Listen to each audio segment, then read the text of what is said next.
اکثر محدثین کے نزدیک اور اسی طریقے سے شوافیہ حضرات کے نزدیک یہاں ایک مسئلے میں امام شافعی رحمۃ اللہ علیہ کے نزدیک قرات خلف الامام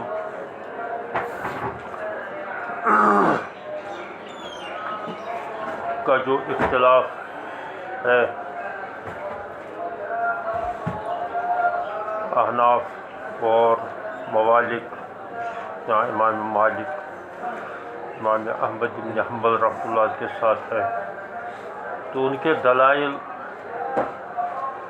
کیا ہیں تو وہ کل تقریباً وہ مکمل ہو گئے۔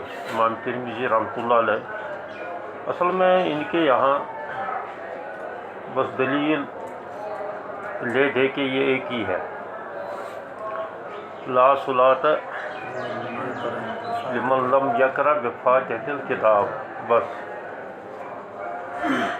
اس میں بس ایک تو وہ اس سے فرضیت ثابت کر لیتے ہیں اور دوسرا اس کو جوڑتے ہیں مقتدی کے ساتھ بھی عام کرتے ہیں، پھر اس کے وہ دلیل ان کو یہ مل جاتی ہے کہ ایک دو دلیلیں، ایک ملتی ہے اس کی حضرت عبادہ بن صامت رضی اللہ تعالیٰ کہ دیکھو انہوں نے تو پیچھے پڑا ہے، چاہے وہ اور وہ جہری نماز کے اندر پڑا ہے، تو اس کا مطلب یہ ہے کہ اس کو پڑھنا جو ہے ضروری سمجھتے تھے، اور اس نے جب اس کو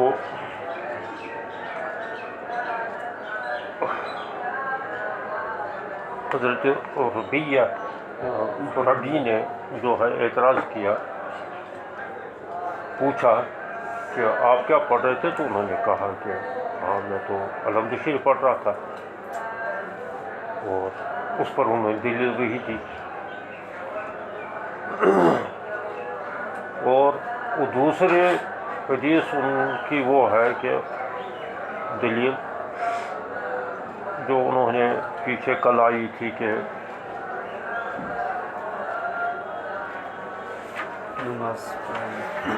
وہ بیان کر رہے ہیں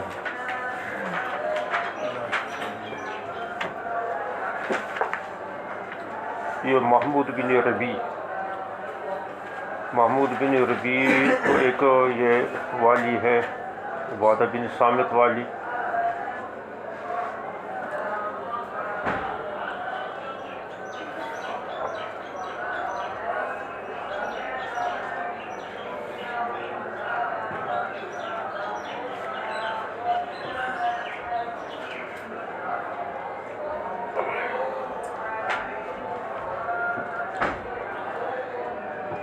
اس کا پس منظر اصل تو اسی حدیث کا یہ پس منظر ہے کہ ایک دفعہ حضور علیہ الصلوۃ والسلام حج سے فارغ ہوئے اور صحابہ سے دریافت کیا کہ مجھے لگ رہا تھا کہ تم بھی پیچھے پڑ رہے تھے، تو کیا ایسا ہے کہ کسی نے میرے پیچھے قرآن پڑھا ہے؟ تو انہوں نے کہا کہ ہاں یا رسول اللہ صلی اللہ علیہ وسلم ہم نے پڑھا ہے، ہم پڑھتے تھے۔ تو حضور علیہ الصلوۃ والسلام نے اس پر یہ فرمایا کہ ایسا مت کیا کرو، کہ مت پڑھا کرو، البتہ یہ ہے الا بأم القرآن فإنه لا صلاۃ لمن لم یقرأ بها۔ اس میں نے یہ بتایا تھا کہ یہ اس میں بڑا اضطراب ہے، ایک یہ ہے کہ کیا یہ وہ واقعہ الگ تھا، حضور صلی اللہ علیہ وسلم نے اتنا ہی فرمایا کہ لا تفعلوا، کہ ایسا مت کرو، تو الا بأم القرآن یہ حضرت عبادہ بن صامت نے بربنائے اس حدیث کے جو لا صلاۃ لمن لم یقرأ بفاتحۃ الکتاب اس کے ساتھ جوڑ دیا۔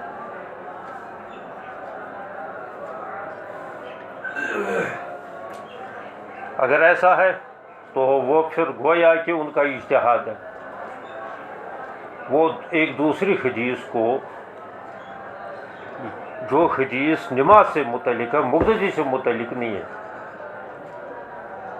وہ اصل نماز سے متعلق ہے۔ لا صلاۃ لمن لم یقرأ بفاتحۃ الکتاب، یعنی اس میں الحمد شریف کو یہ بتلانا ہے کہ نماز کے اندر اس کی حیثیت کیا ہے، ایک الگ ہے، لیکن اس نے اپنے اجتہاد سے اسی کے ساتھ چھوڑ دیا ہے کہ یہ اس کا مطلب یہ ہے کہ یہ مقتدی کے ساتھ بھی ہے، اس کا تعلق اسی کے ساتھ بھی ہے۔ تو اسی وجہ سے میں نے یہ کہا تھا اس کی بڑی تفصیلی بحث ہے علاوہ سنن کے اندر، اور اس میں یہ بتا دیا گیا ہے کہ اس کے سند اور متن کے اندر بھی بہت یہ اضطراب ہے۔ اسی وجہ سے امام ترمذی رحمۃ اللہ علیہ نے بھی جو ہے اس کو حدیث حسن صرف کہا ہے، صحیح نہیں کہا۔ اور خود امام ترمذی رحمۃ اللہ علیہ نے فرمایا کہ روی ھذا الحدیث الزہری عن محمود بن ربیع عن عباد بن سامع عن نبی صلی اللہ علیہ وسلم قال لا صلاۃ لمن لم یقرأ بفاتحۃ الکتاب، کہا یہ صحیح ہے، یعنی مطلب یہ الگ ہے، الگ سے جب اس کو ذکر کیا جاتا ہے امام زہری کی سند سے، تو اس وقت یہ اس واقعے کے ساتھ جوڑ کر الگ سے یہ حدیث اس سے زیادہ صحیح ہے۔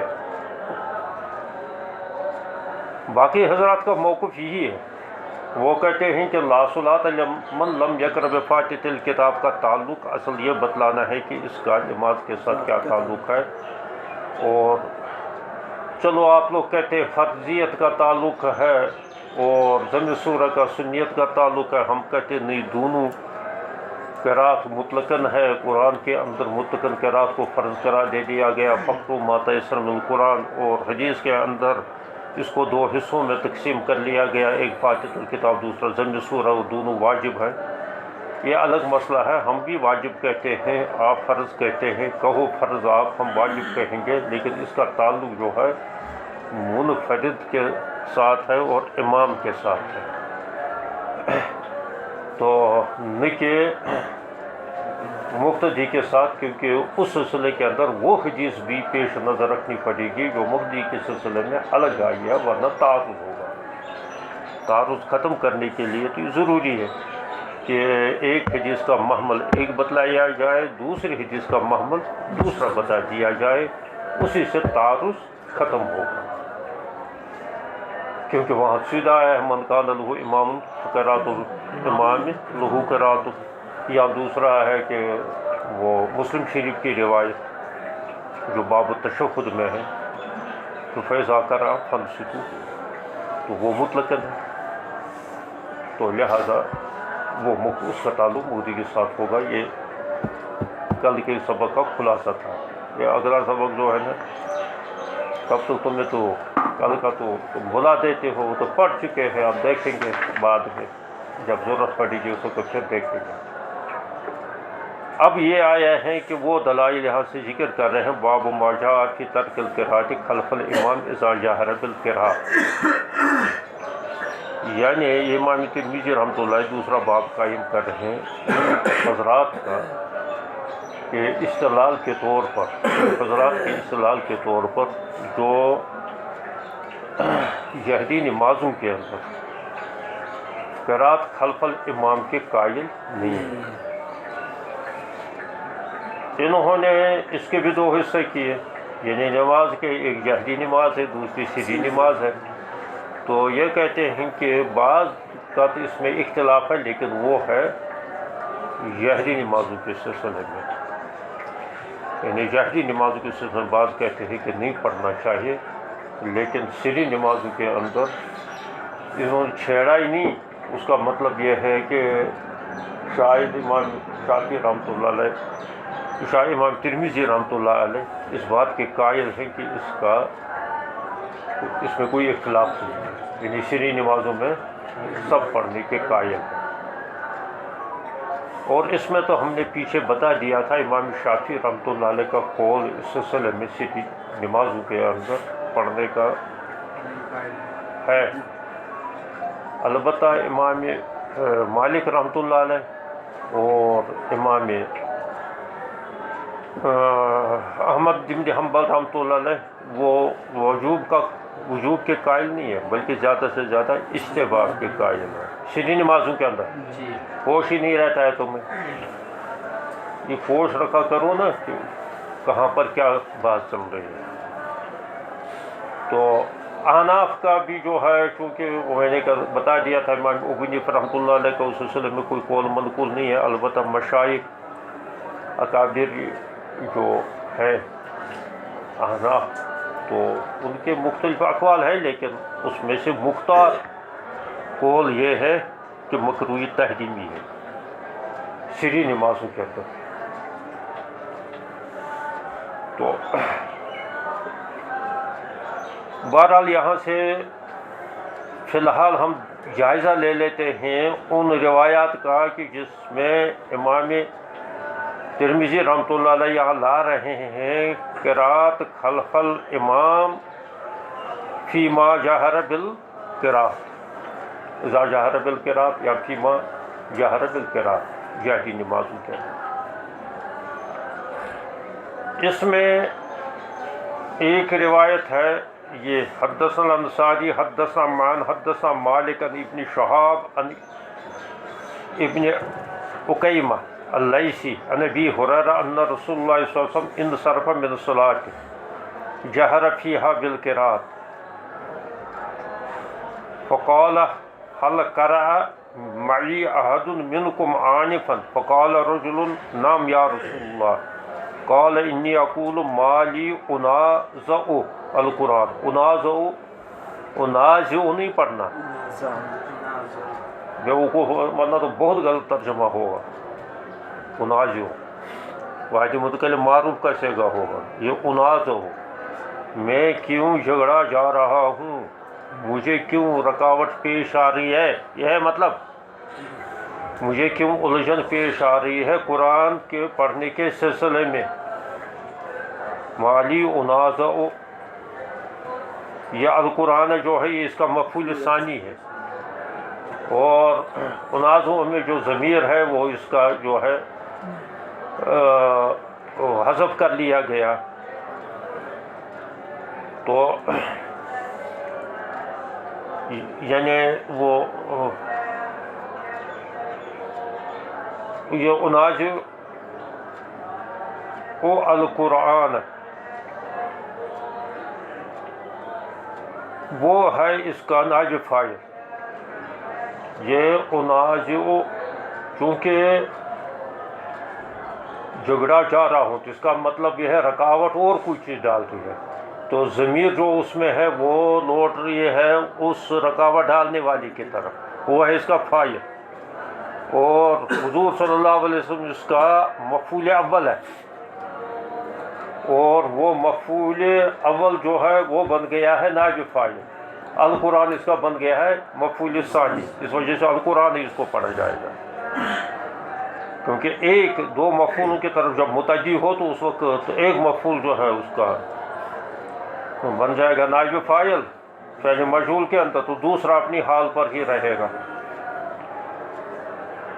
اچھا، فانتہى الناس عن القراءة مع رسول اللہ صلی اللہ علیہ وسلم فیما یجہر فیہ، پس رک گئے لوگ حضور علیہ السلام کے ساتھ قرات کرنے سے فیما یجہر فیہ رسول اللہ صلی اللہ علیہ وسلم، جس میں رسول اللہ صلی اللہ علیہ وسلم جہرن قرات کرتے تھے من الصلوات، نمازوں میں سے، بالقراء قرات کے ساتھ، حتیٰ سمعوا ذلک من رسول اللہ صلی اللہ علیہ وسلم، حین سمعوا ذلک من رسول اللہ صلی اللہ علیہ وسلم، جس وقت اس کو سنتے تھے وہ حضور علیہ السلام سے۔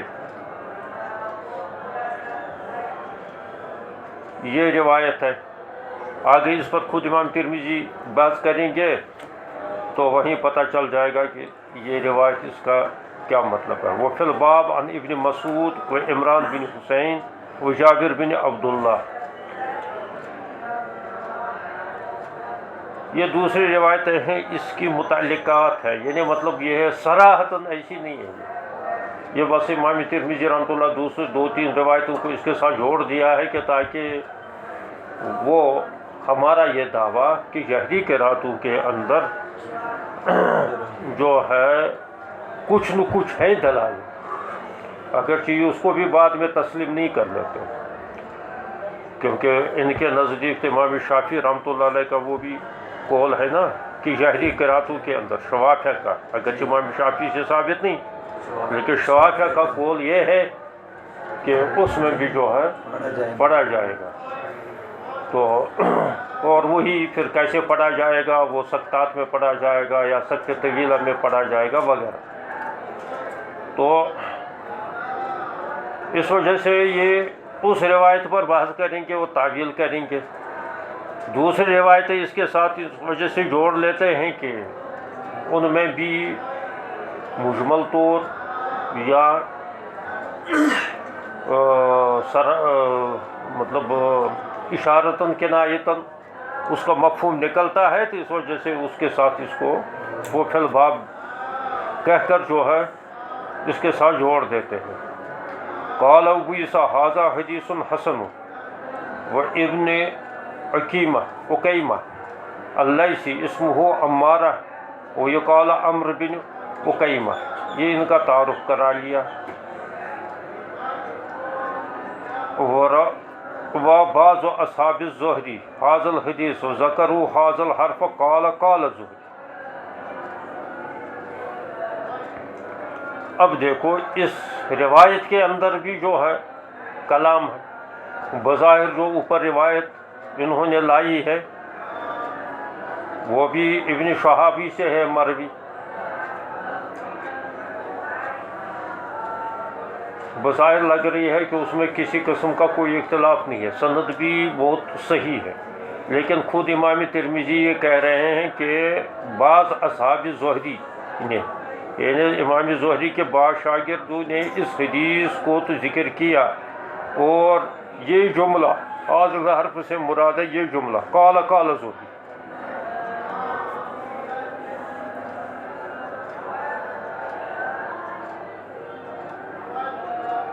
یہاں آیا نا کہاں،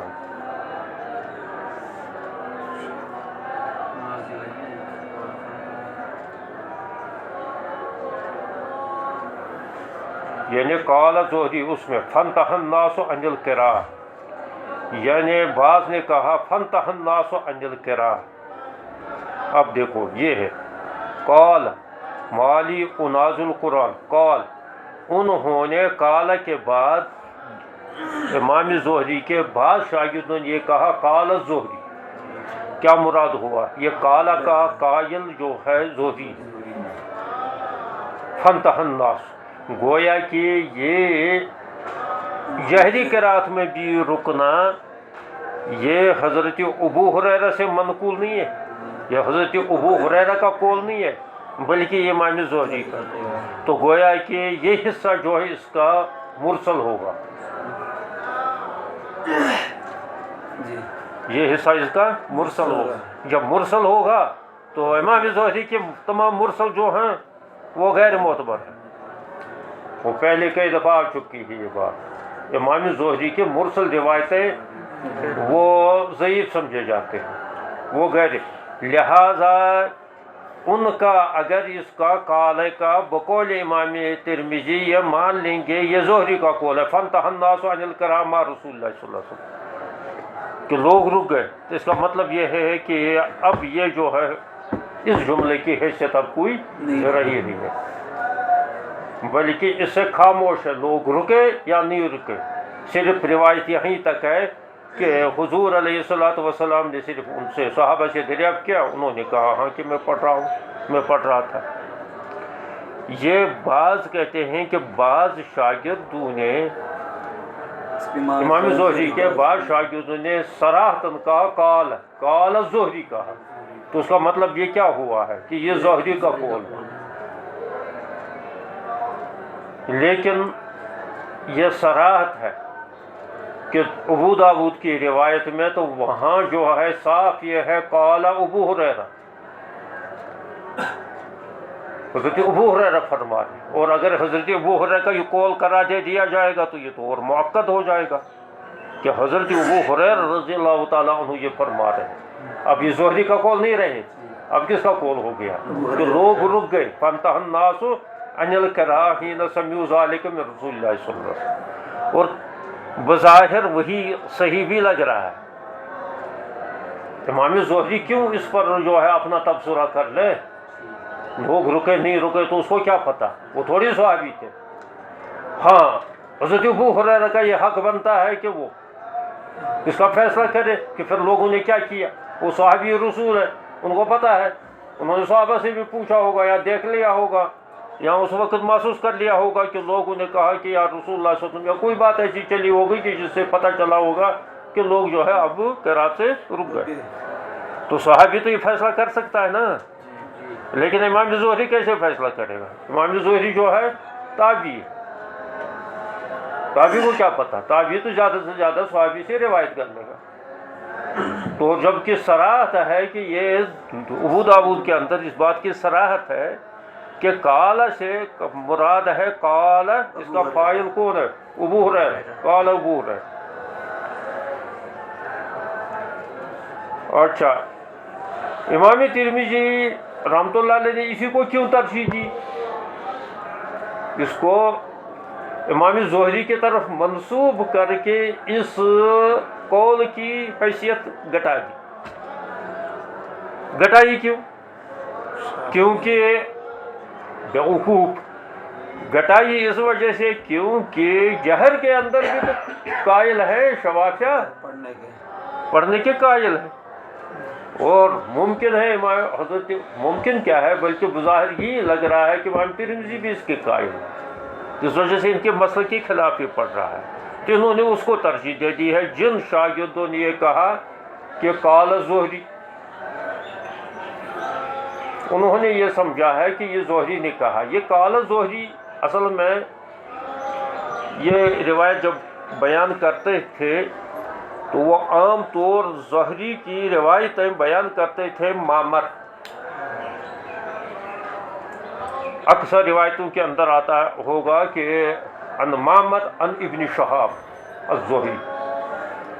یہ معمر, اس کو امام زہری کا جس وقت درس چلتا تھا, کیونکہ سب سے پہلے تدوین حدیث کا عمل اسی نے شروع کیا تھا, تو اس وقت درس چلتا تھا تو اس میں لوگوں کی طلباء کی بہت کثرت ہوتی تھی. تو اس نے اس کو اپنا ترجمان بنا دیا تھا, لاؤڈ سپیکر بنا دیا تھا.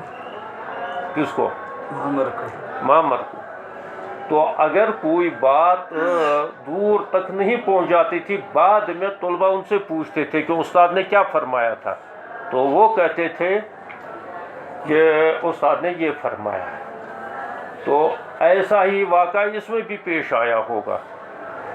تو کسی نے پوچھا کہ زہری نے کیا کہا, امام استاد نے کیا کہا, تو ان شاگردوں نے یہ, ان معمر نے یہ کہا ہے کہ زہری نے یہ قال, یعنی بس انہوں نے کہا مطلقاً قال. لیکن وہ بعض شاگرد اس کو نقل کرتے ہیں تو کیونکہ انہوں نے خود نہیں سنا تھا تو انہوں نے کیا کیا, قال زہری, زہری نے کہا. اس اگر وہ بھی بات مان لی جائے تب بھی کوئی فرق نہیں پڑتا ہے, کیونکہ وہ گویا کہ انہوں نے نہیں سنا تھا, انہوں نے زہری سے نقل کیا. حقیقتاً یہ قول ہو کس کا؟ ابو ہریرہ کا. بظاہر یہ لگ رہا ہے. اور صحابی کا قول, صحابی کا فہم تو حجت ہوتا ہے. تو گویا کہ اتنی بات تو ثابت ہو جاتی ہے کہ جہری نمازوں کے اندر اس وقت لوگ قرات کرنے سے مطلقاً رک گئے. نہیں سمجھ آ رہا ہے کیا کہیں.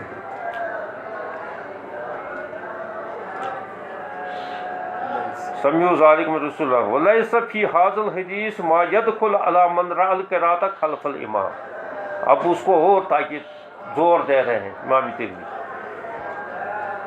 اس حدیث کے اندر ما يدخل على من رأى القراءة خلف, اس پر کوئی اعتراض نہیں. دخل کے معنی آتے ہیں کہ دخل مطلب کے معنی آتے ہیں مداخلت کے، جیسے ہم کہتے ہیں، یعنی یہ خلاف مراد یہ ہے کہ اس حدیث کے اندر ان لوگوں پر کوئی اعتراض نہیں ہے، کوئی رد نہیں ہے جو قرات خلف الامام کے سلسلے میں جہرن ہونے کے قائل ہیں۔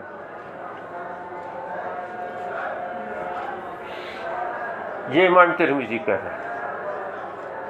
کیونکہ میں نے کہا نا، تم لوگوں کو خیال نہیں رہتا ہے کہ گویا کہ امام ترمذی بھی اور امام اور شوافی بھی جائری نمازوں کے اندر بھی الحمد شریف پڑھنے کے قائل ہیں۔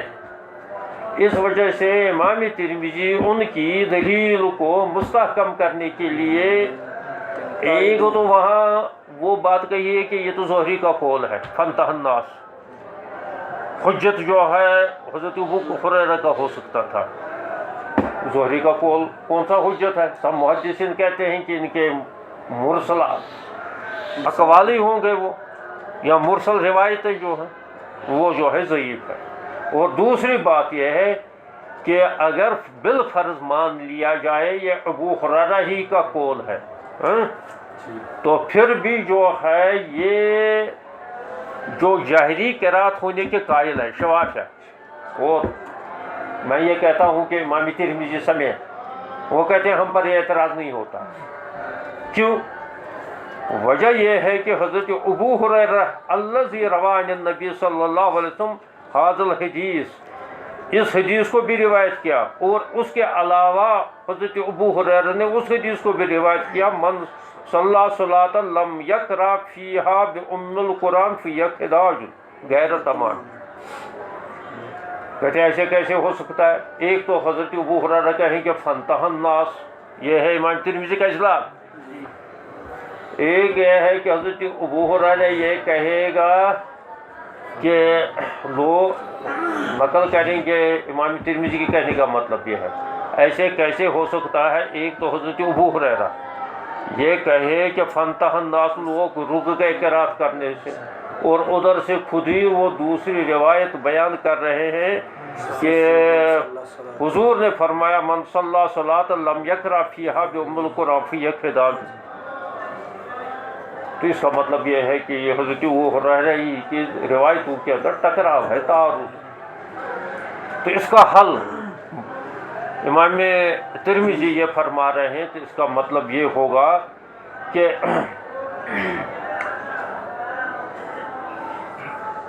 یہ قول جو ہے ابو ہریرہ کا فانتہى الناس جو اوپر آیا، یہ ابو ہریرہ کا نہیں ہے بلکہ یہ امام زہری کا ہے۔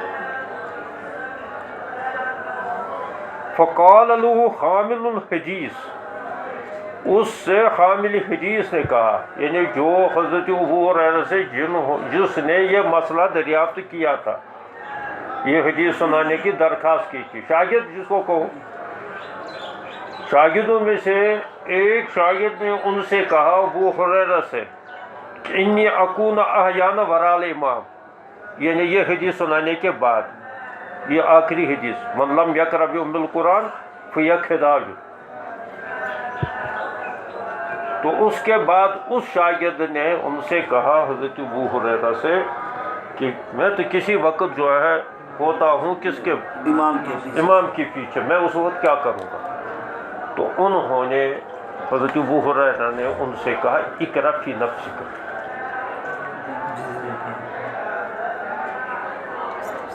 اقرأ فی نفسک۔ اقرأ فی نفسک کا ایک مطلب یہ ہے کہ آہستہ پڑھو، ایک مطلب یہ ہے کہ دل میں پڑھو، اور دل دماغ سے مطلب اس کے ساتھ توجہ رکھو، اور دل دماغ کے اندر ساتھ ساتھ پڑھو۔ اچھا، اگر یہ کہیں گے کہ تم آہستہ آہستہ پڑھو، امام جہرن پڑھ رہا ہے، وہ آہستہ پڑھ رہا ہے، تو نماز کے اندر آہستہ پڑھنے کا جو حکم ہے وہی جہرن پڑھنے کا بھی حکم ہے، یعنی جہرن نماز کے جواز کے لیے، نماز قرات کی ادائیگی کے لیے جہر اور سر برابر ہے. نماز کے جواز کے لیے جہر اور سر میں کیا فرق ہے؟ جہر میں بھی سے قرات ادا ہو جاتی ہے، سرن بھی قرات ادا ہو جاتی ہے. یہ الگ بات ہے کہ وہاں جو ہے امام کے لیے جائے تاکہ وہ سنے. بعض نمازوں کے اندر جہر قرار دے دیا ہے، واجب قرار دے دیا ہے، اور بعض نمازوں کے اندر. لیکن نفس قرات کی ادائیگی کے لیے چاہے کوئی سرن پڑھ لے چاہے جہر پڑھ لے. یہ تو ظاہراً ٹکراؤ ہوگا اگر اس کو سرن مطلب لے لیا جائے. اقرا فی نفسک سے مراد کیا سرن لے لیا جائے، بلکہ کیا مراد لینا پڑے گا یہاں؟ اقرا نفسک بس دل میں پڑھو. جیسے وہ پڑھ رہا ہے دل کے اندر یہ اس کے ساتھ ساتھ پڑھ رہا ہے، نہ زبان ہلا رہا ہے نہ کوئی حرکت کر رہا ہے. کیونکہ سر کا مطلب یہ ہے کہ وہ زبان بھی ہلا رہا ہے. سر کا مطلب یہی ہوتا ہے کہ وہ زبان کے ساتھ بھی پڑھ رہا ہے. البتہ یہ اس کی ابتدائی حد یہ ہے کہ خود بھی نہ سنے، کم سے کم حد اس کی خود بھی نہیں سنے، اور زیادہ حد کی جو ہے یہ ہے کہ اور بیوقوف خود سنے، پڑھو سنے. وہ جہر کی ابتدا ہے. پڑوس والا سنے وہ جہر کی ابتدائی درجہ ہے، اور اس کا انتہائی درجہ تو کوئی ہے ہی نہیں. اِنَّ أَنْكَرَ الْأَصْوَاتِ لَصَوْتُ الْحِمِيرِ. وہ تو وہ ہے جہر کی آخری حد جو لوڈ اسپیکر پر تم لوگ پڑھتے ہو. وہ تو جہر کی حد ہے. سر کی حد کیا ہے؟ ابتدائی حد یہ ہے کہ آدمی زبان ہلائے لیکن کوئی لفظ نہ نکلے جو انسان کے اپنے کانوں تک پہنچے، اور اگر لفظ بھی نکلے اور کانوں تک جو ہے پہنچ گئے یہ سر کی آخری حد ہوگی. اپنے کانوں تک، دوسروں کے نہیں، اپنے کانوں تک.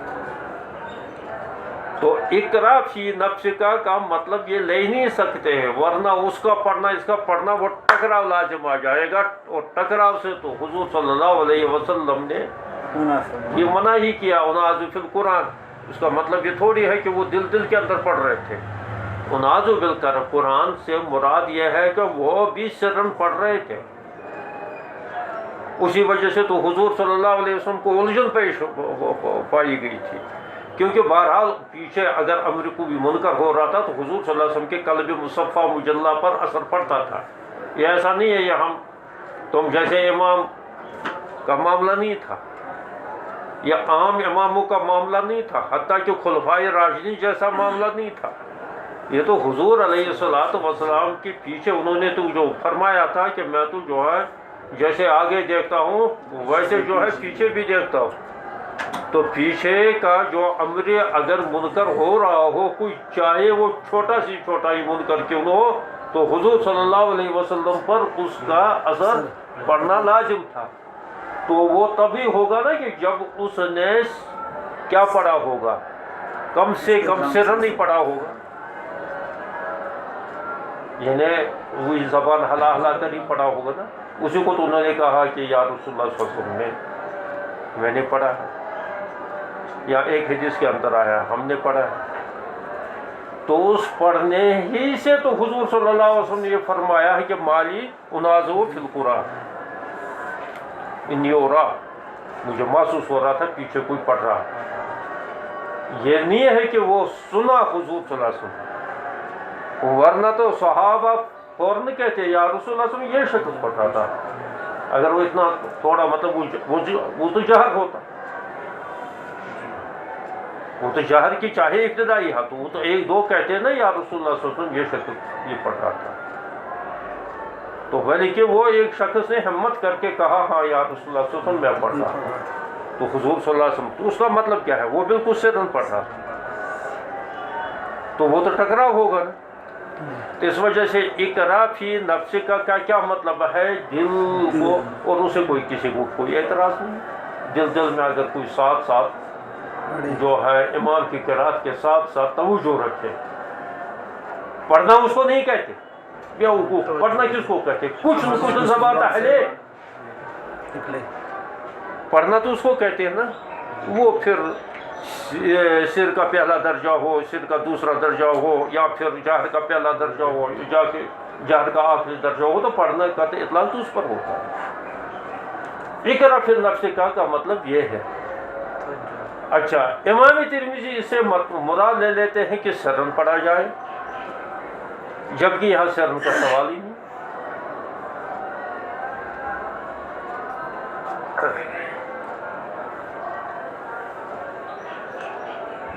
یہ کیوں لے رہے ہیں سر؟ مطلب یہ ثابت کرنے کے لیے کہ جہری قرات کے اندر بھی مقتدیوں کو پڑھنے کی اجازت ہے، اس کے محدثین قائل ہیں، اور اس کی فہرست بھی وہی بتائی ہے کہ جو ہم نے یہ کہا ہے کہ جو اس کو غیر مناسب سمجھتے ہیں یا مکروہ سمجھتے ہیں، جیسے امام مالک کی طرف، امام مالک تو مکروہ سمجھتے ہیں، اور امام احمد بن حنبل رحمۃ اللہ علیہ تو وہ کہتے ہیں کہ اگر قرآن سن رہا ہو تو تب تو بالکل مناسب نہیں ہے، اور اگر قرآن نہ سن رہا ہو تو پڑھ سکتا ہے، یہ کوئی پڑھنا اس نے بھی واجب قرار نہیں دیا۔ اور عبداللہ ابن مبارک کا تو آگے آئے گا کہ وہ تو یہ فرما رہے ہیں کہ جو لوگ، میں تو پڑھتا ہوں لیکن ان لوگوں کی نماز بھی صحیح سمجھتا ہوں جو نہیں پڑھتے ہیں، ان کی نماز ہے، تو اب اس کی فرضیت کہاں گئی؟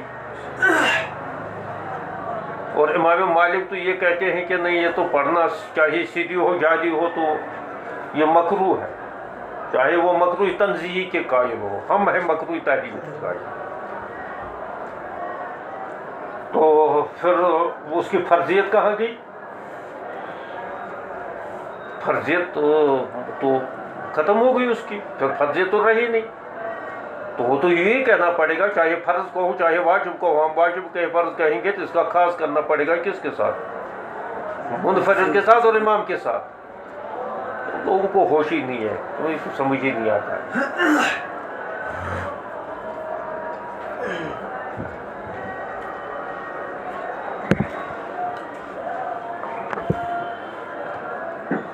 تو یہ امام ترمذی کہتے ہیں کہ اب ابو ہریرہ سے یہ کیسے ممکن ہے کہ وہ اس بات کو کہتے کہ فنتح الناس، اصل پر اس کو رد کر رہے ہیں۔ ہاں، یہ امام زہری کا قول ہو سکتا ہے، اس کو جواب دینے کی ہمیں ضرورت نہیں ہے، کیونکہ امام زہری کی باتیں جو ہے ایسی ہوا میں ہوتی ہیں، اپنی باتیں۔ ہاں، حدیث بیان کر لے وہ سند کے ساتھ تو وہ تو بڑی مضبوط حدیث ہوتی ہے۔ اپنا کوئی قول کہے گا تو اس کے بہت سارے اپنے اقوال ہیں، لیکن وہ سب محدثین یہ کہتے ہیں کہ ان کے اقوال جتنے بھی ہیں انہیں مرسل روایت ہے، وہ ضعیف ہے۔ تو انہوں نے جوڑ دیا ہے اس کو امام زہری کے ساتھ، اور حضرت ابو ہریرہ کا یہ جو ہے فنتح الناس جو ہے یہ قول ان کا قرار نہیں دیا ہے، اور دلیل اس پر یہ دی ہے کہ حضرت ابو ہریرہ تو وہ دوسری روایت بیان کر رہے ہیں کہ حضور علیہ الصلوۃ والسلام نے تو جو ہے روایت یہ بیان کر رہے ہیں کہ من صلی صلاۃ لم یقرأ فیہا بأم القرآن فیہا خداج۔ اچھا، خداج کے اندر بھی خداج خود دلالت کر لیتا ہے اس بات پر کہ یہ جو ہے یہ متعلق مقتدی کے ساتھ ہوگی۔ یہ خداج بھی اس پر دلالت کرتا ہے، یہ مقتدی کے ساتھ۔ کیوں؟ خداج کا مطلب یہ ہے کہ یہ ناتمام ہے، اور غیر تمام یہ چاہے کسی راوی نے جوڑا ہو اس کے ساتھ، چاہے تو عطف تفسیری ہوگا، یہ اس کی تفسیر ہوگی، یا چاہے حضور صلی اللہ علیہ وسلم ہی نے اس کے ساتھ بطور وضاحت یعنی اجمال کی تفسیر بتائی ہو، تو خداج کے معنی آتے ہیں غیر مکمل، نامکمل۔ تو اب نامکمل کس کی نماز ہوگی؟ نامکمل نماز ہوگی اس کی کہ منفرد کی نماز، کیونکہ اس کے لیے ضروری ہے الحمد شریف بھی پڑھنا، ضم سورہ بھی پڑھنا، اور دو میں سے ایک نہ پڑھے ان کے نزدیک تو جو ہے سنت ہے، ضم سورہ ان کے نزدیک سنت ہے۔ تو خدا جب کہا گیا ہے تو یہاں تو یہ بھی ثابت ہوتا ہے کہ گویا کہ الحمد شریف پڑھنا کوئی فرض نہیں ہے. جب فرض نہیں ہے تو امام اصل میں ان کی وہ توجہ اس پر رہتی ہے نا زیادہ تر جو شوافیہ ہیں یا جو اس کے قائل ہیں کہ جہری سیدھی سب نمازوں کے اندر پڑھی جائے، وہ اس بات پر توجہ رہتی ہے کہ یہ تو پڑھنا فرض ہے اور فرض جو ہے کسی طریقے سے ساقط نہیں ہو سکتا ہے. اس وجہ سے یہ مقتدیوں پر بھی فرض ہے، لہذا یہ ساقط نہیں ہو سکتا. ہم کہتے ہیں فرض ہی نہیں ہے، اور یہ خدا جو ہے یہ خود اس بات پر دلالت کرتا ہے یہ فرض نہیں ہے، کیونکہ اس کا معنی ہے ناتمام. اور فرض تو وہ کہلاتا ہے کہ جس سے نماز ہی نہیں ہوگی. تو یہاں تو گویا کہ ناتمام کہہ کر اس کا مطلب یہ ہے کہ نماز تو ہوگی ہے البتہ ناقص رہ گئی، اسی کو تو ہم واجب کہتے ہیں. اور واجب کے ترک سے نماز ناتمام ہو جاتی ہے لیکن نماز ہی نہیں ہوتی ہے. تو لہذا یہ جو آپ کا یہ استدلال چونکہ فرض ہے اور فرض ہر ایک کے لیے ہے، اور اس کو عام قرار دیتے ہیں کہ چاہے مقتدی منفرد ہو، چاہے مقتدی ہو، چاہے امام ہو، چاہے کوئی بھی ہو، تو سب کو جو ہے یہ پڑھنا ہے اور فرض پڑھنا ہے. تو اس معنی کر کے جو ہے یہ کسی حال میں بھی جو ہے یہ ساقط نہیں ہوگا. ہم یہ کہتے ہیں کہ جب یہ برابر ہے، جیسے اس الحمد شریف کی حیثیت ہے ویسی اس کی زائد کی حیثیت ہے، کیونکہ وہ جو حدیث آئی ہے نا عام طور اتنا ہی اس کو ذکر کر لیتے ہیں. بخاری نے بھی اس حدیث کو اتنا ہی ذکر کیا ہے کہ لا صلاۃ لمن لم یقرأ بفاتحۃ الکتاب، انہوں نے اتنا ہی ذکر کیا. حالانکہ ابو داؤد کی روایت کے اندر ہے فما زاد یا فسائدن ہے، ابو داؤد کے اندر ہے فسائدن، یا اس سے مسلم میں ہے، وہ عام مسلم میں ہے. یہ دو لفظ ہے نا، ایک ہے فما زاد ایک ہے فسائد. فما زاد تو ابو داؤد کے اندر ہے، او فسائدن جو ہے یہ مسلم شریف کے اندر ہے. تو گویا کہ وہاں یہ ثابت ہوتا ہے کہ یہ روایتی حدیث جو ہے یہ مطلقاً قرات کے متعلق ہے. یہ جو ہے مطلقاً قرات کے متعلق ہے یہ حدیث، کہ گویا کہ جو مطلق، اسی وجہ سے وہاں شروع میں یہ بحث آئی تھی کہ جس وقت یہ حدیث پہلے جو ہے انہوں نے اس سے پہلے چند ابواب سے پہلے جب امام ترمذی رحمۃ اللہ اس حدیث کو لایا تھا تو اس وقت ہم نے یہ بتایا تھا کہ اس کا ترجمہ جو ہے جس نے الحمد شریف بھی نہ پڑھی، اور اس وقت میں نے وہ دلیل دی تھی کہ یہ بھی کہاں سے ہو گیا ہے. وہ قاعدہ جو ہے علامہ زمخشری نے جو لکھا ہے من لم یقرأ بفاتحۃ الکتاب، یہ با کیوں لایا گیا ہے؟ یہ لازم تھا پہلے، پھر بعد میں جو یہ پہلے متعدی تھا بعد میں یہ لازم ہو گیا، پھر لازم کو جب پھر متعدی بن گیا تو پھر دوسرے کے ضمن میں ہو جاتا ہے وغیرہ وغیرہ، وہ سارا قاعدہ بتا دیا تھا. تو وہاں بھی یہ لا صلاۃ لمن لم یقرأ بفاتحۃ الکتاب، وہاں بھی وہی بات نکلتی ہے. فما زاد سے بھی وہی بات نکلتی ہے کہ یہ مطلقاً قرات کے متعلق ہے. یہ جو ہے قرات خلف الامام کے متعلق نہیں، یعنی مقتدی کے ساتھ اس کا تعلق نہیں ہے. یہ اس چیز کو بیان کر رہے ہیں کہ الحمد شریف کا تعلق نماز سے کیا ہے. کی وجہ سے میں نے کہا تھا یہ ذرا ہے تو یہ پیچیدہ بحث، اس کو سمجھنا یا اس کو بیان کر دینا، اور یہ دماغوں پر زور پڑتا ہے. لیکن اس کا بس یہ ہے کہ اس کو کسی کتاب کا جو ہے اچھی کتاب، اور سب سے بہترین اس پر بات جو کی ہے وہ اس میں قرات کیا ہے، مقتدی پر قرات واجب ہے. تو فاتحہ کیا مقتدی پر فاتحہ پڑھنا واجب ہے. وہ رسالہ جو ہے وہ اصل میں اس میں دقیق، لیکن وہ بھی دقیق بحث ہے اس میں. اصل میں تو وہ مولانا سعید صاحب پالو پوری کا اپنا رسالہ نہیں ہے، تو اب اس رسالے کی شرح ہے توثیق الکلام کی وہ شرح ہے جو حضرت نانوتوی رحمۃ اللہ، اور حضرت نانوتوی رحمۃ اللہ علیہ جب بھی کسی مسئلے کے متعلق بحث کرتے تھے تو وہ قانونی، اصولی اور منطقی استدلال پیش کرتے تھے اور بڑی دقیق اس کے لیے ہر معاملے کے اندر جو بھی رسالہ انہوں نے ایسے لکھا ہے. تحذیر الناس کو بھی دیکھو. تحذیر الناس حالانکہ ایک اثر کے بارے میں بحث کرنی ہے, ایک اثر جو حضرت ابن عباس سے منقول ہے کہ اسی زمین کی جیسے جو ہے 7 زمینیں ہیں, تو اور ان میں بھی جو ہے تمہارے آدم جو ہمارے آدم جیسا ان 7 زمینوں کے اندر بھی آدم ہے, انہیں جیسے یہاں حضرت نوح ہے ویسے ہی ان میں بھی نوح ہے, جیسے یہاں حضرت موسیٰ ہے وہاں بھی ہے, جیسے ہمارے یہاں حضور صلی اللہ علیہ وسلم ایسے ان میں بھی ہے. تو ایک وہ اثر ہے تو حضرت ابن عباس کا, تو اس میں جو ہے بہت ساروں نے کہا یہ بے بنیاد ہے, اس کے انکار کیا. حضرت نانوتوی نے اس پر جو ہے رسالہ لکھا, کہا کہ اس کی کیا ضرورت. سوال اصل میں ایک سوال ہوا تھا ان کو, تو سوال کے جواب میں انہوں نے, وہ خط ہے یہ خط کا جواب, لیکن اتنا دقیق لکھا ہے کہ اس کی شرح لکھنے کی ضرورت پڑی.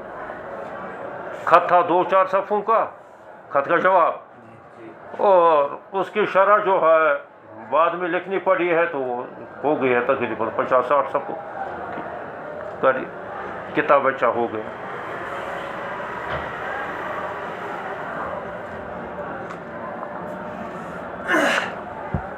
ایسی ہی ان کا بھی جو ہے یہ توثیق الکلام فی قراءۃ خلف الامام.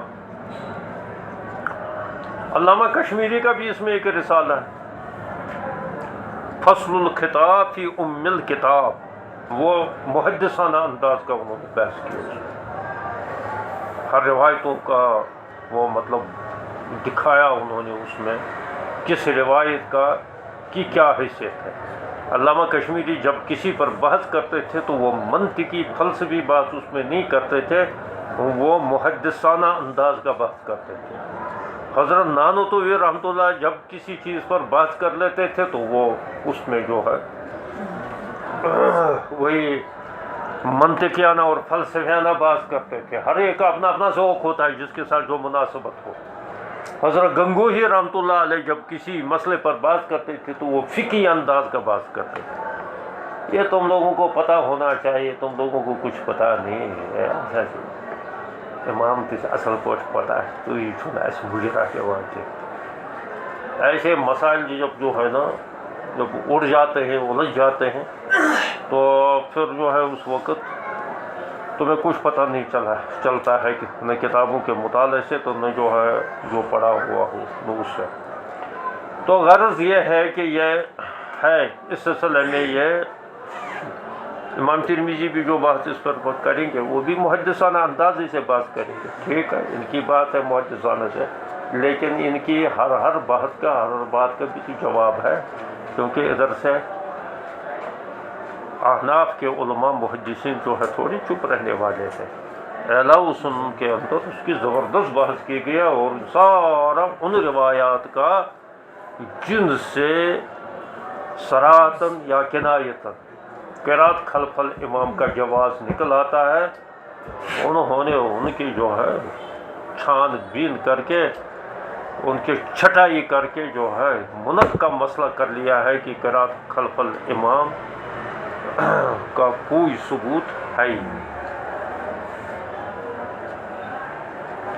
اعلیٰ و سنن کے اندر اس میں خالص محدثانہ بات. اب یہ دیکھو کہ امام شافعی رحمۃ اللہ کے متعلق یہ ہے یا امام نووی جیسے نے لکھا ہے کہ نہیں جی وہ تو اس میں جو ہے جہری قراتوں میں بھی جہر میں بھی جو ہے وہ علامت شریف کے قائل ہے.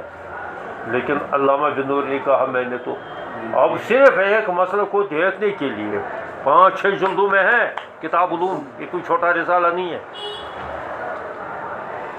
5-6 جلدوں میں کتاب علوم جو امام شافعی رحمۃ اللہ علیہ کی ہے, تو 5-6 جلدوں میں جو ہے 4-5 ہزار صفحات جو ہیں انہوں نے پورے چھان مارے ہیں کہ کہیں نہ کہیں لکھا ہو. انہوں نے کہا میں نے ساری چھان ماری ہے کہیں ملا نہیں. ایسی ہوتی ہے تحقیق. اور تم بڑی پگڑی باندھ کر علامہ بننا چاہتے ہیں. علامہ ایسے نہیں بنتا ہے بڑی پگڑی سے، بڑا داڑھا رکھنے سے.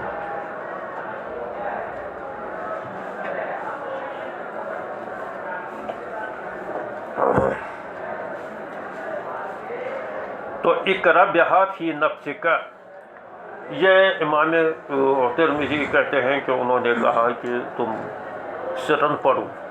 تو معلوم ہوتا ہے کہ حضرت ابو ہریرہ کا وہ جو ہے نا کو جو انہوں نے کہا فنتح الناس، یہ حضرت ابو ہریرہ کیسے فرما سکتے ہیں؟ معلوم ہوتا ہے یہ زہری کا قول ہے. وہ تو خود کہہ رہے ہیں کہ اقرا فی نفسک. یہ ہے امام ترمذی کا اصطلاح. ہم نے بتا دیا کہ یہ اصطلاح جو ہے صحیح نہیں. یہ کچھ سمجھ آ رہا ہے؟ آیا کچھ نہیں سمجھا. میں قسم کھاؤں تو میں سمجھ کچھ نہیں آئی.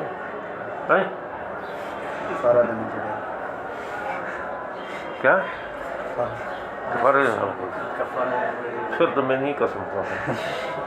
اگر کفارہ دینا پڑے کم وقت تو مجھے کفارہ دلانا، اور وہ بھی کہو گے ہمیں دے دو، ہم کھائیں گے. ہاں چلو کہاں گیا؟ وروا ابو عثمان ان یحدی عن ابی ہریرہ قال امرنی النبی صلی اللہ علیہ وسلم ان اناجی. امام ترمذی رحمۃ اللہ کبھی پیٹ نہیں بھرتا ہے، ایک دوسری روایت پھینک کر لاتا ہے، ڈھونڈ کر لاتا ہے. وہ کہتے ہیں کہ ابو عثمان النہدی تو یہ فرماتے ہیں کہ حضرت ابو ہریرہ فرمایا کرتے تھے کہ مجھے نبی علیہ الصلوۃ والسلام نے ایک دفعہ مجھے بھیجا، حکم دے دیا کہ انادی، میں مدینہ کے اندر اعلان کر دوں گلی گلی میں، اللہ صلاۃ الا بقراءۃ فاتحۃ الکتاب، نماز نہیں ہے فاتحۃ الکتاب کے بغیر.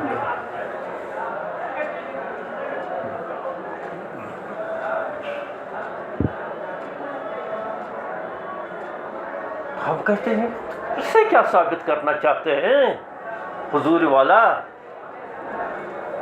حضور نے بھیجا ہے حضرت ابو ہریرہ کا اعلان کرو. اول بتاؤ یہ کہ مدینہ کی گلیوں میں اعلان کرنے کی کیا ضرورت تھی؟ کوئی خاص وجہ تو پیش آئی ہوگی نا.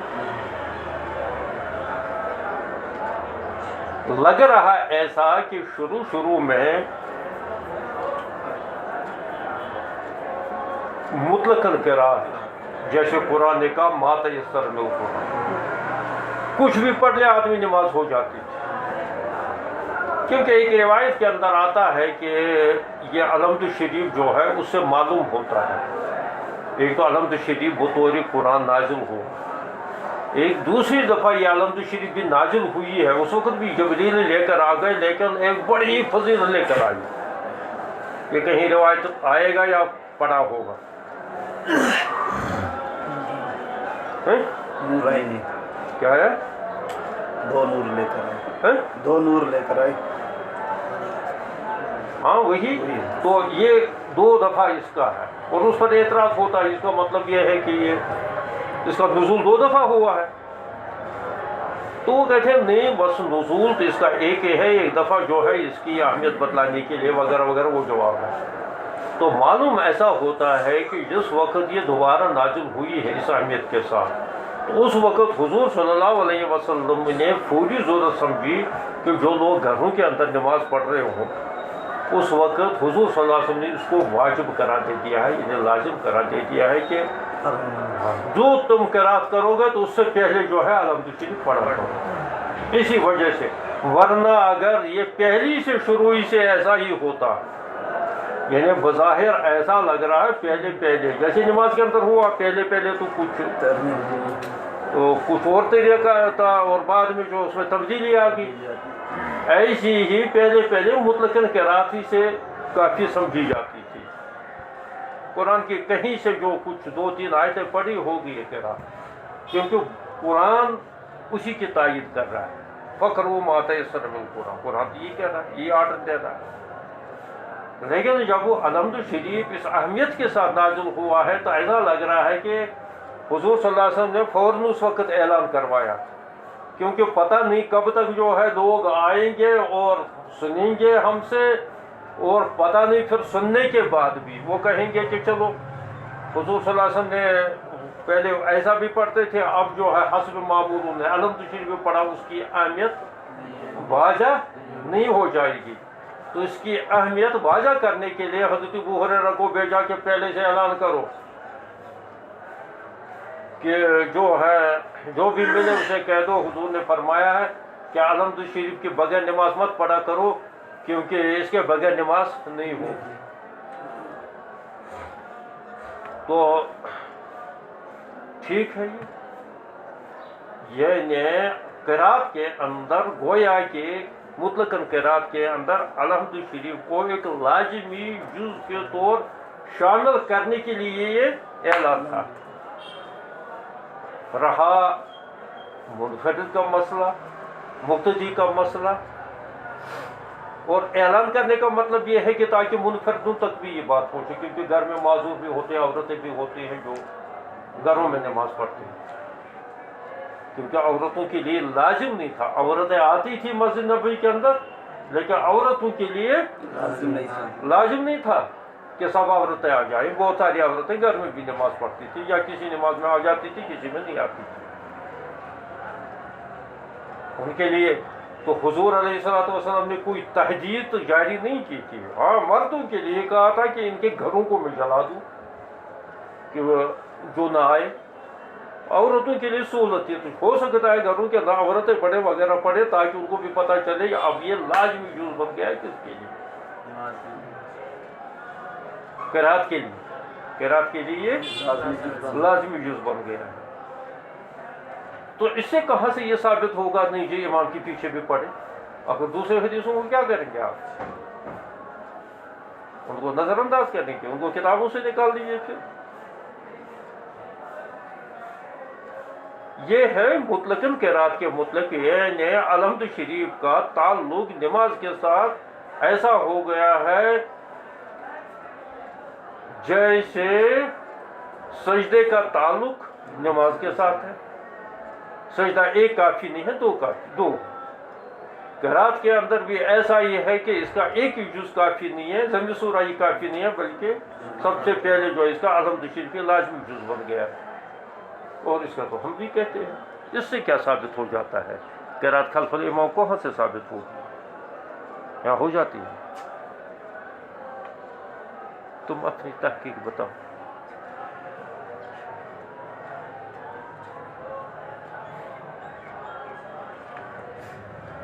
اچھا، وَاخْتَارَ أَصْحَابُ الْحَدِيثِ أَلَّا يَقْرَأَ الرَّجُلُ إِذَا جَهَرَ الْإِمَامُ بِالْقِرَاءَةِ۔ اور یہ فرما رہے ہیں اب امام ترمذی کہتے ہیں کہ اصحاب الحدیث یہ ہے، یہ تو امام ترمذی اگر وکالت کریں گے، زور دے دیں گے تو محدثین کے اقوال کو دے دیں گے نا، کیونکہ فقہا میں سے تو وہ اس میدان کا تو یہ آدمی نہ ہے، اور نہ جو ہے اس نے دعویٰ کیا ہے، نہ اس فقہا کے اقوال ذکر کیے ہیں۔ لیکن جب پھر آدمی کو جب کہیں کا جوش آتا ہے تو ایسا تھوڑی ہوتا ہے کہ وہ بالکل خاموشی رہتے ہیں، پھر یہ اپنا باز بھی کر لیتے ہیں کہیں نہ کہیں۔ تو کہتے ہیں اصحاب حدیث اللہ یقرأ الرجل اذا جہر الامام، کہ جس وقت امام جہر کر رہا ہو تو نہ پڑھے اللہ یقرأ بالقراءۃ، قراءت کو نہ پڑھے۔ پھر کیا کہا انہوں نے؟ یتبع سکتات الامام، اتباع کرے سکتات واقعی، وہی بات ہوئی جو کون کہتے ہیں؟ شوافی کہتے ہیں۔ امام شافعی کا قول ڈاماڈول ہے۔ اب خدا بہتر یہ جانتا ہے ثابت بھی ہے یا نہیں ہے وہ، کیونکہ اب کیا کریں کہ بڑے حضرات میں سے امام نووی بھی کوئی معمولی شخص نہیں ہے، اگرچہ وہ شافعی المسلکی ہے لیکن ہے بہت بڑے محدث بھی وہ، تو انہوں نے دعویٰ کیا نہیں ہے کتاب العلوم کے اندر۔ وہ میں نے اسی وجہ سے اس وقت کہا تھا کہ اس میں نسخوں میں بھی کبھی کبھی ایسا ہو جاتا ہے، ہو سکتا ہے یہاں علامہ بن نوری بھی کوئی معمولی آدمی جو کہتے ہیں میں نے دیکھا ہے کتاب علوم کے اندر، ملا ہی نہیں. اور کسی نے آج تک جو ہے، اور بھی بہت ساروں نے دیکھا ہوگا بعد میں. ایسا نہیں ہے، ہم ہی جیسے نہیں وہ لوگ جو ہے جو سوتے رہتے ہیں، پوری کتابوں کو جو چھان مار لیتے ہیں.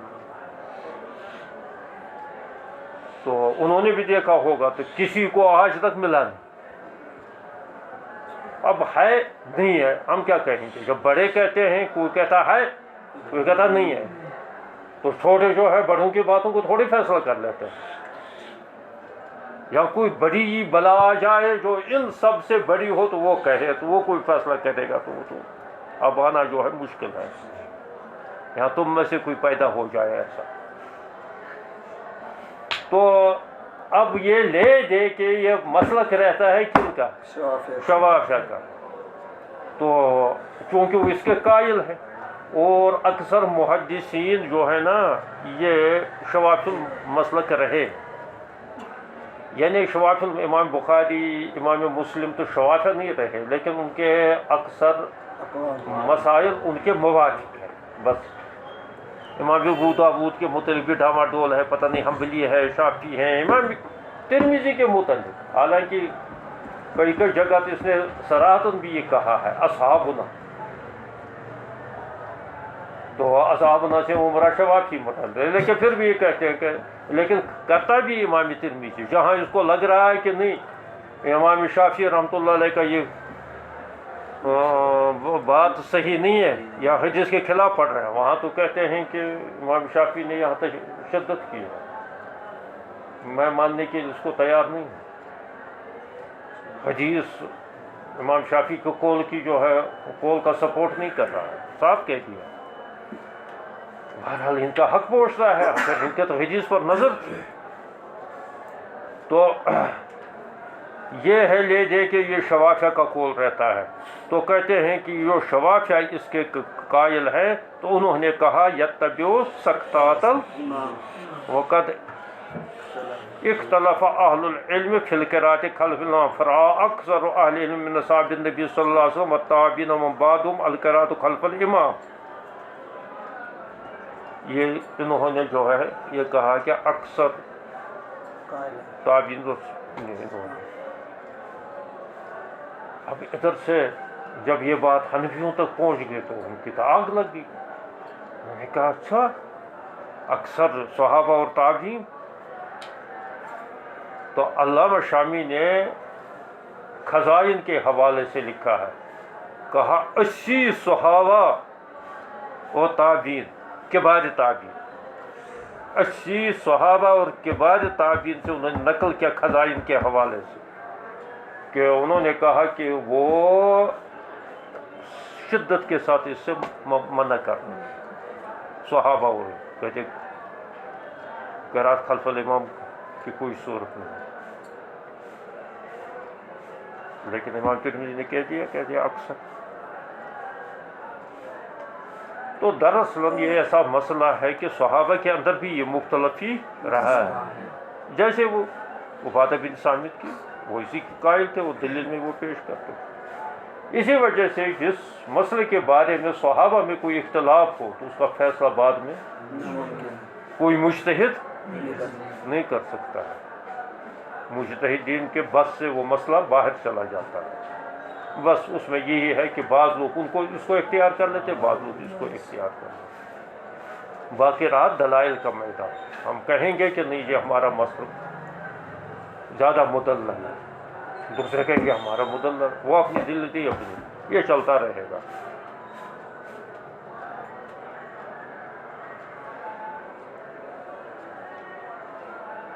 وہ بھی یقول مالک ابن مبارک و شافعی و احمد اسحاق، یہ بھی محل نظر ہے ان کا یہ دعویٰ، کیونکہ مطلقاً کہہ رہے ہیں. امام شافعی کا تو صرف ایک جز کے اندر ہے، کیونکہ وہ جب سری نماز ہے وہ تو اس کے قائل ہیں. اور امام کیا کہتے ہیں مالک، تو وہ تو بالکل مکروہ تنزیہ ہونے کے قائل.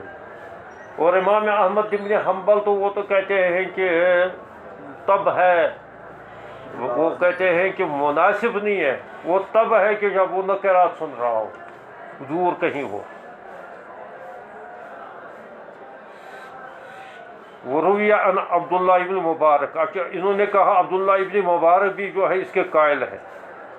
تو انہوں نے کیا کہا، انہ قال انا اقرأ خلف الامام، میں پڑھتا ہوں امام کے پیچھے، والناس یقرؤون، اور لوگ بھی پڑھتے ہیں، الا قوم من الکوفیین، مگر کوفیوں کی ایک جماعت. وَأَرَىٰ أَنَّ مَن لَّمْ يَقْرَأْ صَلَاتَهُ، جس نے نہیں پڑھا ہے صلاتہ جائزۃ، اس کی نماز بھی صحیح ہے. وشدد قوم من اہل العلم فی ترک قراءۃ فاتحۃ الکتاب، اور ایک جماعت نے شدت اختیار کی. یہ سارا کچھ کرنے کے بعد امام ترمذی رحمۃ اللہ علیہ کہتے ہیں کہ یہ بھی شدت ہے. بہرحال یہ ماننا پڑے گا کہ جو یہ کہتے ہیں نہیں ہر صورت کے اندر امام کے پیچھے جو ہے قرات کرنی چاہے، یہ بھی کوئی درمیانی رویہ نہیں ہے. بلکہ وہ بات جو عبداللہ ابن مبارک کہی ہے وہ اس کو کہتے ہیں وہ درمیانی بات ہے، یا مطلب اعتدال کی بات ہے.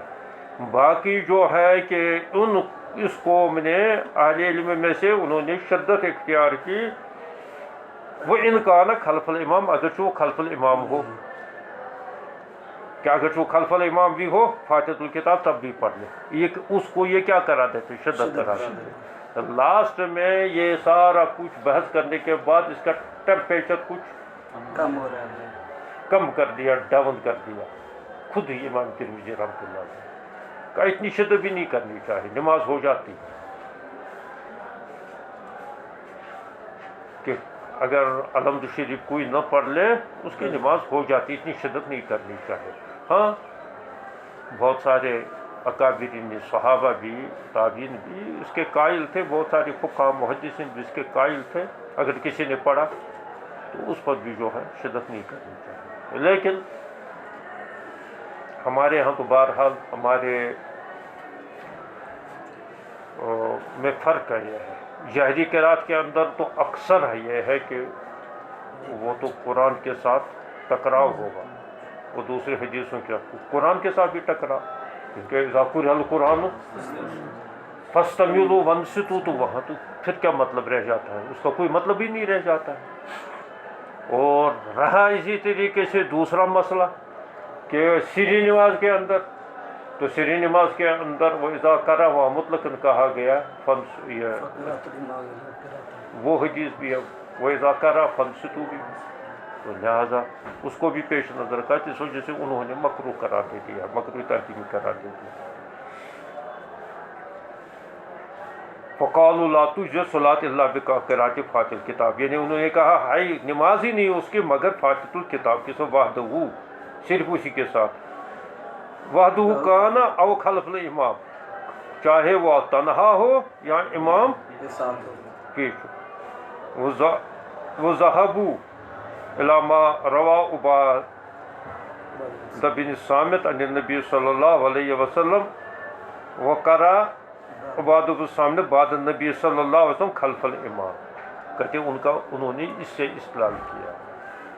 دیکھو عبادہ بن صامت، وہ تو ہم نے بتا دیا تھا کہ عبادہ بن صامت کی روایت جو آتی ہے وہ انہوں نے مختصر ذکر کی ہے. وہ میں نے کہا تھا ابو داؤد کے اندر وہ تفصیلی واقعہ ہے، اور اس کے بعد جو ہے اس کے اندر اتنا اضطراب ہے، وہ اعلام السنن کے اندر مذکور ہے کہ کتنا اضطراب ہے اس میں. پہلا اضطراب یہ ہے کہ آیا کہ وہ محمود بن ربیع کی سے روایت ہے یا عبادہ بن صامت کی روایت ہے، یا اس کی ابو نعیم کی جو مؤذن تھا یا اس کی روایت ہے سند کے اندر. پھر جو ہے متن کیا اتنا ہی ہے یا وہ دوسرا حصہ من لم یقرأ بفاتحۃ الکتاب اس کے ساتھ انہوں نے خود جوڑا ہے بطور اصلال کے عبادہ بن صامت، جبکہ وہ اللہ کی روایت تھی. تو اس وجہ سے بڑا اس میں اضطراب ہے. لیکن یہ کہتے ہیں کہ انہوں نے اسی کو مدار بنا کر انہوں نے لازم قرار دے دیا کہ فاتحۃ بغیر نماز ہوگی ہی. وتأول قول النبی صلی اللہ علیہ وسلم الا بقراءۃ فاتحۃ الکتاب، اور مطلب یہی بتا دیا ہے کہ لا صلاۃ الا بقراءۃ فاتحۃ الکتاب، یعنی امام کے پیچھے بھی جو ہے اس کا مطلب بتا دیا ہے وہ، یعنی اس کا مطلب یہ ہے کہ مطلقاً اس کو پڑھا جائے گا. وہ بھی یقول الشافعی و اسحاق وغیرہما. وأما أحمد بن حنبل فقال معنى قول النبي صلى الله عليه وسلم لا صلاة لمن لا يقرأ بفاتحة الكتاب إذا كان وحده. اب تو وہ اعتراف کر لیا ہے، پہلے تو وہاں کہا نا، دیکھو وہ بھی یقول مالک و ابن مبارک و شافعی و احمد و اسحاق القراءۃ خلف الامام. نہیں آیا سمجھ؟ اوپر دیکھو وہاں امام احمد کو بھی تو امام شافعی کو وغیرہ اسی کے ساتھ جوڑ دیا نا، یعنی قراءت خلف الامام کے قائل ہے. یہاں کیا کہا؟ امام کہتے ہیں کہ جب تنہا ہوتا پڑھے، تنہا ہونے کی صورت نہ پڑھے. آپ یہ تو الٹا ہو گیا، یہ تو خود کو خود ہو گیا نا. وہاں کہتے ہیں کہ نہیں قراءت خلف الامام. مراد کیا ہے؟ مراد وہی ہے کہ یہ گویا کہ وہ جہری نمازوں کے اندر قائل نہیں ہے لیکن سری نمازوں کے اندر قائل ہے، یہ ان کا مطلب ہوگا. ورنہ تو ایسا تو ہم نہیں کہہ سکتے ہیں کہ انہوں نے خود ہی جو ہے الجھ گئے یا خود ہی بھول گئے اوپر کیا میں نے لکھا نیچے کیا لکھ رہا ہوں میں. ایسا تو ہم نہیں ہو سکتے. واحتج بحدیث جابر بن عبداللہ، اور انہوں نے دلیل بنایا ہے حضرت جابر بن عبداللہ کے، حیث قال من صلی رکعۃ لم یقرأ فیہا بأم القرآن فلم یصلی الا ان یکون وراء الامام. یہ تو حضرت جابر کی ایک حدیث ہے، صحیح حدیث ہے. اس کو امام احمد بن حنبل رحمۃ اللہ علیہ نے صراحتاً کہا کہ اگر کسی نے کوئی نماز پڑھی ہے اس میں ام القرآن نہیں پڑھا مگر یہ کہ ہو امام کی پیچھے. اب یہاں سے اس سے امام احمد، یہ بھی ہماری بھی دلیل ہے، امام احمد کی بھی دلیل ہے. امام احمد دلیل کہتے ہیں امام کے پیچھے اس کو پڑھنا نہیں ہے، اس کی دلیل. قال احمد فهذا رجل من اصحاب النبی صلی اللہ علیہ وسلم، یہ ایک شخص ہے حضور صلی اللہ علیہ وسلم کے صحابہ میں سے. تعول قول النبی صلی اللہ علیہ وسلم، انہوں نے مطلب بتایا ہے، تعویل کی ہے لا صلاۃ لمن فاتحۃ الکتاب ان هذا اذا كان وحده. یہ تعویل تو ہم بھی کرتے ہیں. اب امام احمد بن حنبل رحمۃ اللہ کی تعویل تو نقل تو آپ کر لیتے ہیں، لیکن اگر یہ بھی کہہ دیتے امام حنیفہ نے تعویل کی ہے تو کیا فرق پڑتا ہے. لیکن پتہ نہیں کیوں نہیں ان کا نام لینا جو ہے برداشت نہیں ہوتا. ان هذا کان اذا کان وحده. واختار احمد ما هذا القراءۃ خلف الامام وان لا يترك الرجل فاتحة الكتاب وان كان خلف الامام.